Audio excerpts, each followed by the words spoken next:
na namang ng ararong truck. Nagdulot ng karambola ng mga sasakyan ang isang 24-wheeler sa C5 Road sa Taguig. Isa ang patay. Depensa ng truck driver sa eksklusibong panayam ng News 5, nawalan siya ng kontrol matapos umano siyang atakihin ng anxiety habang nagmamaneho. Nasa frontline ng balitang yan si Nina Ong Pauco. Mistulang, pinitpit na lata ang SUV na ito nakasama sa mga inararo ng 24-wheeler sa C5 southbound, Barangay Pinagsama, Palar Village sa Taguig kagabi. Nagtulong-tulong ang mga rescuer para makuha ang naipit na driver. Sa kasamaang palad, wala ng buhay ang driver nang makuha noong madaling araw na. Bukod sa SUV, inararo din ng truck ang isa pang SUV at isa pang motorsiklo.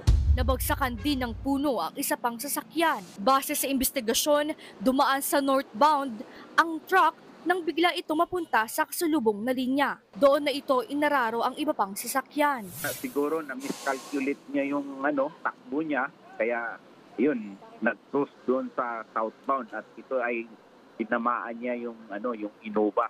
Inabot din ng 8 oras bago hinatak ang dump truck sa lugar.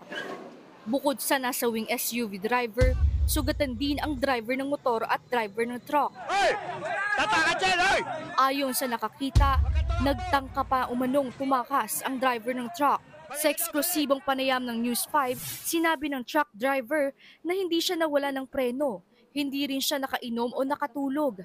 Inatake raw siya ng anxiety. Na-lost control na nga po ako dahil dun sa kumalabog sa ilalim. Opo, pagkalabog sa ilalim, kahit anong pihit ko nung katawan ko, manubela, papunta na po talaga siya dun sa kaliwa.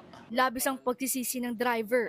Sa pamilya po nang namatay, ako po hinahingi ng kapatawaran dahil hindi ko po gusto to. Ako po may mga anak din na magpapasko pa naman. Maharap sa reklamong reckless imprudence resulting in homicide and multiple damage to properties and physical injury ang truck driver. Nagbabalita mula sa frontline, Nina Ong Pauco, News 5.